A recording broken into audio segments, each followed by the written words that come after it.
Hi good morning and welcome to all of you. आज के हमारे न्यूज़पेपर में आई हुई कुछ मेजर हेडलाइंस के बारे में आइए हम डिस्कस करते हैं। आज हम जानेंगे रूल नंबर 267 जो राज्यसभा में हाल ही में काफ़ी लाइमलाइट में रहा है। दूसरा लिंगायत समाज के बारे में जानेंगे।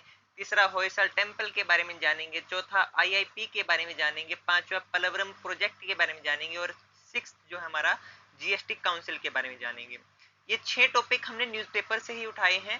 आप सभी ने इन टॉपिक्स को पढ़ा होगा, लेकिन उसकी जो बैकग्राउंड है उसके बारे में तो बिल्कुल भी नहीं पढ़ा होगा। दूसरी बात, आपने उसको स्टैटिक से भी रिलेट नहीं किया होगा।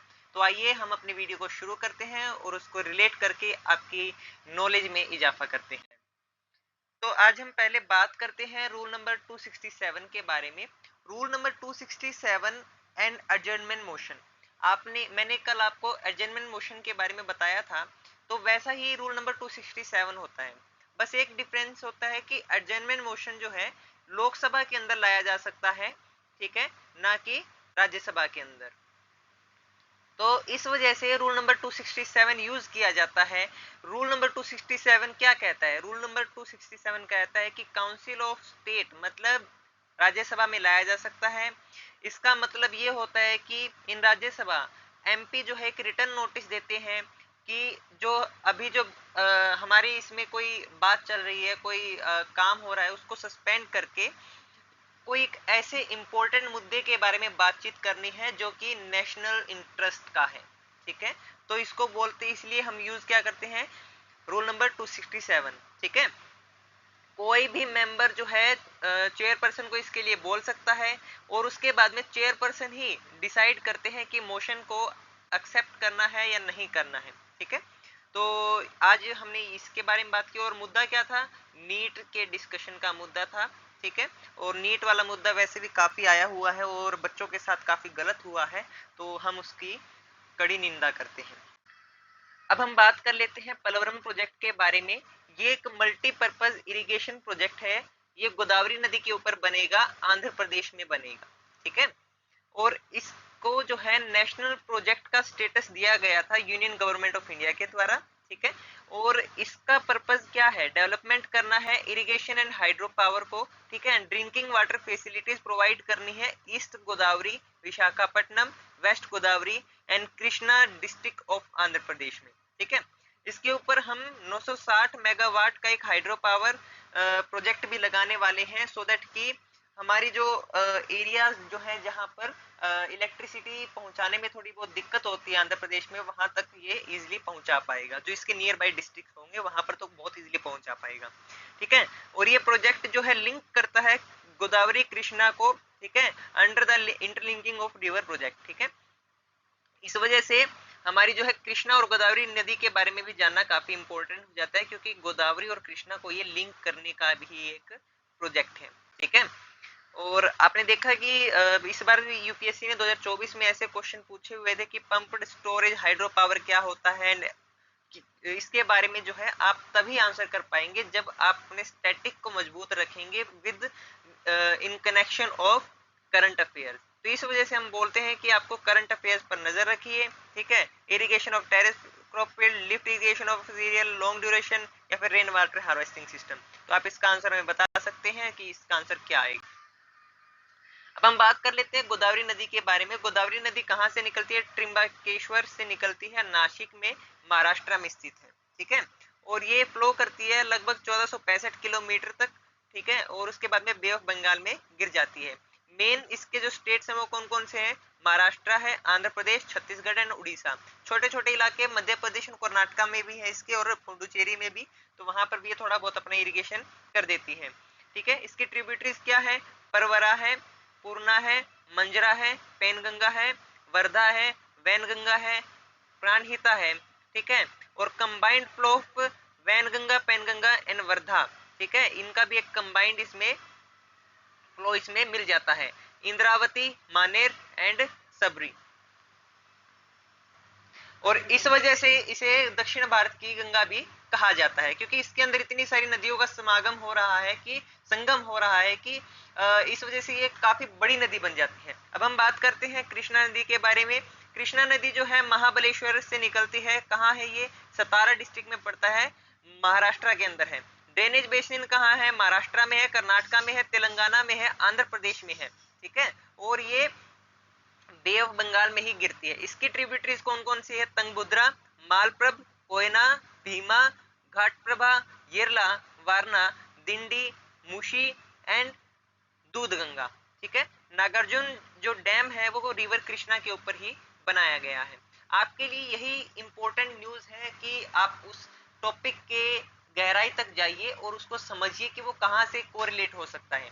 अब आपको इंटरलिंकेज ऑफ रिवर प्रोजेक्ट के बारे में क्वेश्चन पूछा जा सकता है कि इंटरलिंकेज ऑफ रिवर प्रोजेक्ट क्या है और उसके क्या मायने हैं। अब इंटरलिंकेज के बारे में बोल दे तो आपको बोलना है कि भाई जब दो नदियों का आपस में मिला करके कोई वो किया जाता है, ठीक है, तो इसको ही बोला जाता है। इसमें आप कृष्णा और गोदावरी का एक एग्जांपल दे सकते हैं। इससे क्या होगा? इससे जो एरिया जो सूखाग्रस्त इलाके हैं, जैसे हमने उस दिन बात किया था महाराष्ट्र के मराठावाड़ रीजन के बारे में, अगर वहां पर भी इंटरलिंकेज ऑफ रिवर्स अगर पॉसिबल हो पाता है तो वहां पर ये जो ड्रफ्ट प्रोन इलाके हैं उनकी जो स्थिति में सुधार लाया जा सकता है। तो ऐसे एग्जाम्पल अपने पास याद रखिए और प्रोजेक्ट क्या है उनको भी याद रखिए, ठीक है। केन बेतवा प्रोजेक्ट को याद रखिए, उसके बारे में भी हम अगर न्यूज में कभी आता है तो डिस्कस कर लेंगे, वरना एक दिन सेपरेट वीडियोस हम इस टॉपिक के ऊपर बनाएंगे कि इंडिया में कितने इंटरलिंकेज ऑफ रिवर प्रोजेक्ट अभी चालू है या फिर आने वाले समय में चालू होने वाले हैं। आइए अब हम बात कर लेते हैं लिंगायत्स के बारे में। आप सभी को पता ही है कि हमारे एंशियंट टाइम्स से ही हमारे इंडिया में पैलेस वर्शिप जो है चालू रहा है। हमने हड़प्पन टाइम्स में भी ये चीज देखी है कि लोग जो है जो लिंग की जो है पूजा करते थे, ठीक है। तो इस वजह से जो है पैलेस वर्शिप जो है इंडिया के अंदर एंड काफी सारे कंट्रीज के अंदर जहां पर हमारे पुरानी सिविलाइजेशन मिलती है वहां पर ये चीजें रही थी, ठीक है। अब हम बात कर लेते हैं लिंगायत समाज के बारे में। लिंगायत जो है वो अपने जो है वर्शिप करते हैं किसकी? लिंग की, जो कि शिवा को रिप्रेजेंट करता है, ठीक है।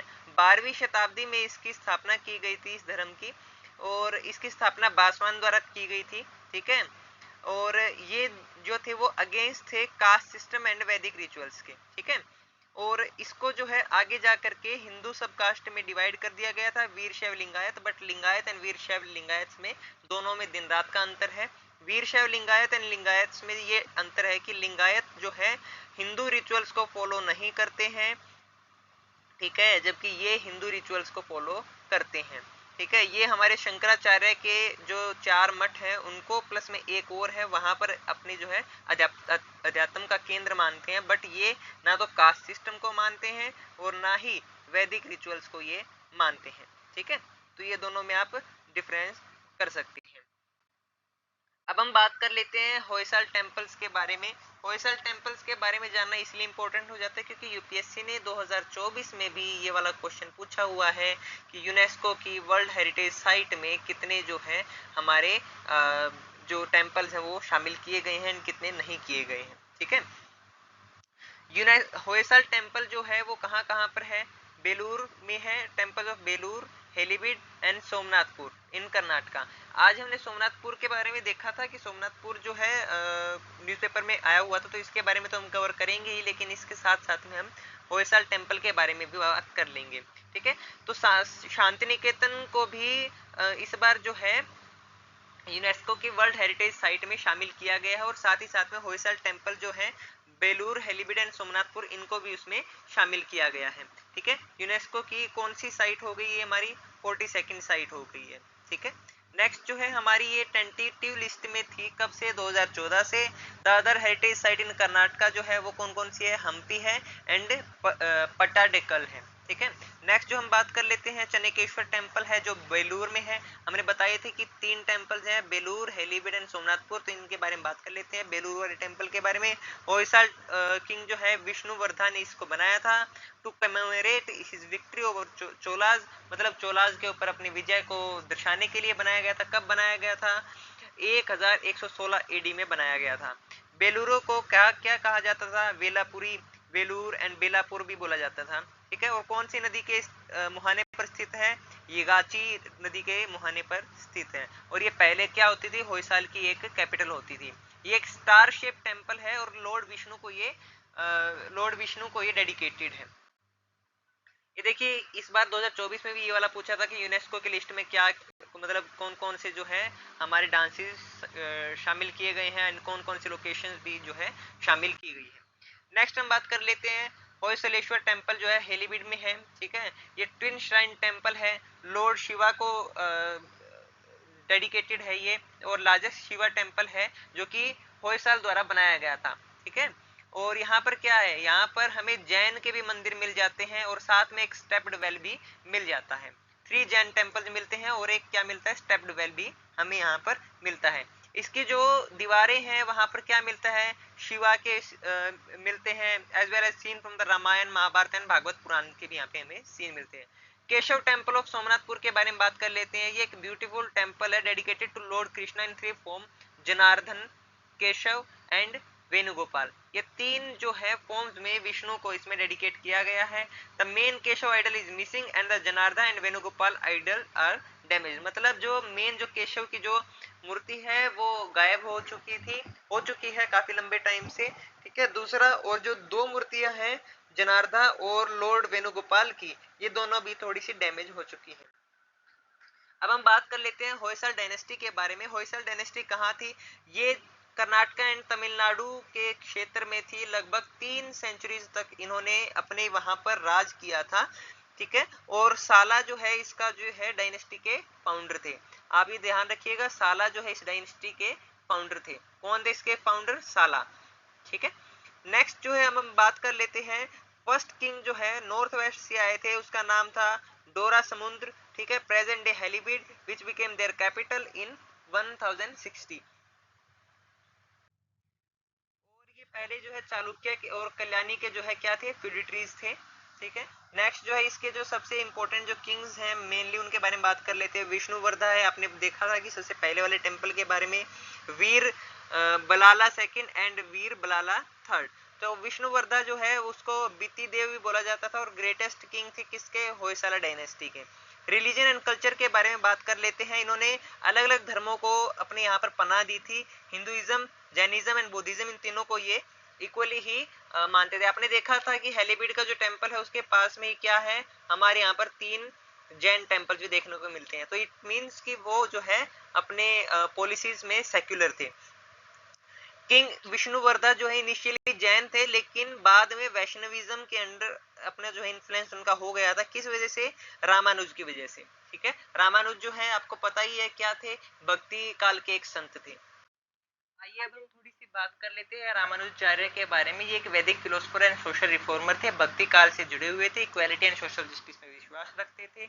लक्ष्मण नाम था इनका बचपन का, और दूसरा इनको इलाय पेरुमल भी बोला जाता है, इसका मतलब होता है द रेडिएंट वन, ठीक है। भक्ति काल से जुड़े हुए थे। भक्ति काल के अन्य संत कौन कौन से थे, इसमें हमारे मीराबाई जी थे, जी थी, और कबीर जी थे, तीसरे हमारे गुरु नानक देव जी थे, ठीक है, और हमारे संत नामदेव जी थे। तो ये सभी जो है इसके अंदर संत रविदास जी थे, तो ये सभी जो इसके अंदर जुड़े हुए थे।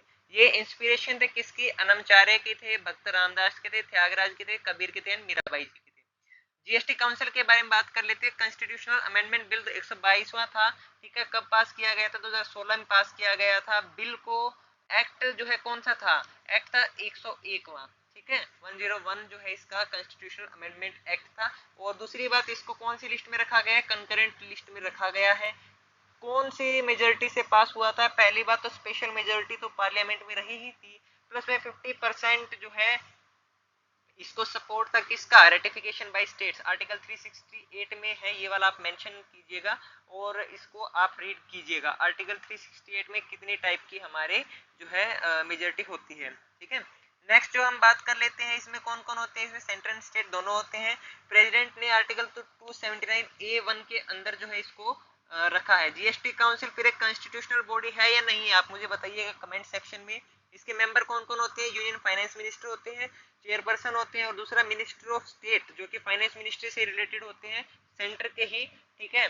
और उनको भी इसमें रखा गया है। और स्टेट से कौन पार्टिसिपेट करता है, स्टेट से भी फाइनेंस मिनिस्टर पार्टिसिपेट करते हैं, ठीक है। उनकी नियुक्ति स्टेट्स के द्वारा की जाती है, वो फाइनेंस मिनिस्टर भी हो सकते हैं, फिर मिनिस्टर ऑफ स्टेट जो है फाइनेंस मिनिस्टर के अंडर जो रखे होते हैं उनको भी इसमें शामिल किया जा सकता है।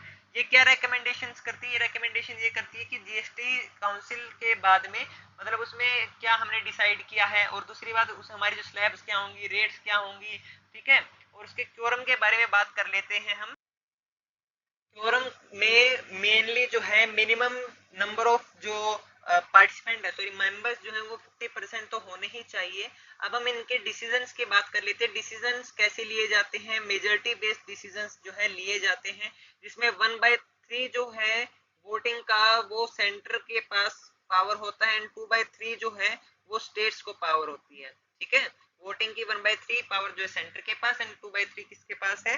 हमारे स्टेट्स के पास है। कोई भी जो बिल है, मतलब कोई भी जो चेंज है, वो मिनिमम 75% मेजोरिटी से पास होना चाहिए, तभी वो जीएसटी काउंसिल से पास हो सकता है। ठीक है, अब हम बात कर लेते हैं इंडेक्स ऑफ इंडस्ट्रियल प्रोडक्शन। ठीक है, फिर हम बात करेंगे दूसरे एक और इसी के सिमिलर एक इंडेक्स के बारे में। ठीक है, आईआईपी को कौन पब्लिश करता है? सेंट्रल स्टैटिस्टिकल ऑर्गेनाइजेशन पब्लिश करती है। इसका बेस ईयर क्या होता है? 2011-12 है।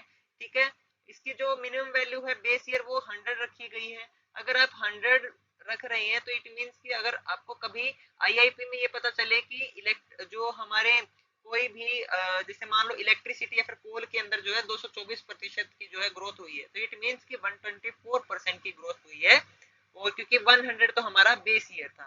ठीक है, प्राइम इंडिकेटर है इकोनॉमिक डेवलपमेंट के। इंडस्ट्रियल प्रोडक्शन जो एक टाइम पीरियड के अंदर होता है, ठीक है, period of time with reference to a choose base year. ठीक है, तो इसके बारे में ही ये हमें बताता है, और ये मंथली बेसिस पर ही पब्लिश होता है। तो मतलब ये है कि मंथली बेसिस पे पब्लिश होता है और पूरे साल पब्लिश होता है, तो हमें ये पूरे साल की जो है ग्रोथ के बारे में हर मंथ में बताता है। अब हम बात कर लेते हैं इंडेक्स ऑफ 8 कोर इंडस्ट्रीज। इसमें कौन कौन सी इंडस्ट्रीज शामिल है, पहले ये देख लीजिए। कोल है, क्रूड ऑयल है, नेचुरल गैस है, पेट्रोलियम रिफाइनरी प्रोडक्ट्स है, फर्टिलाइजर है, स्टील है, सीमेंट है, एंड इलेक्ट्रिसिटी है। कितने हो गए हैं ये हमारी इंडस्ट्रीज हो गई है 8। इसका ऑब्जेक्टिव क्या है? इसका ऑब्जेक्टिव है कि advance indication of production performance. ठीक है, इसके रिलीज से पहले, आईआईपी से रिलीज से पहले जो है कि हमें क्या दे देता है? ड्राफ्ट दे देता है हमारे ग्रोथ का। ठीक है, इंडस्ट्रीज ये वो वाली हैं जो ग्रेटर इकोनॉमिक एक्टिविटीज करती हैं। ठीक है, इसको कौन पब्लिश करता है? Office of economic adviser, department of industrial policy and promotion. Ministry कौन सी है? Ministry of commerce and industry. ठीक है, दोनों के अंदर आपको देख लेना है कि जब आपके बारे में आईसीआई के बारे में बात हो जाए तो कौन करता है? मिनिस्ट्री करती है, एंड मिनिस्ट्री के अंडर कौन करता है? Office of economic adviser. ठीक है, और अगर आपके बारे में आपको बोल दिया जाए कि जो हमारा इंडेक्स ऑफ इंडस्ट्रियल प्रोडक्शन था उसको कौन करता है? सीएसओ करता है। बेस ईयर क्या है? 2011 है। अब हम बात कर लेते हैं हमारी आज की सभी सुर्खियों के बारे में कि हमने आज में क्या पढ़ा है। इंडेक्स के बारे में पढ़ा है, दूसरा हमने ये पढ़ा है कि पर्यावरण प्रोजेक्ट के बारे में पढ़ा है। तो इन सभी को हमने अच्छे से रिलेट करके आपके सामने प्रस्तुत किया है, और विद इन 20 मिनट्स हमने अपनी वीडियो को समाप्त कर दिया है। आपको ये वीडियो अच्छे लगे तो प्लीज हमारे वीडियो को लाइक कीजिएगा, शेयर कीजिएगा और सब्सक्राइब कीजिएगा।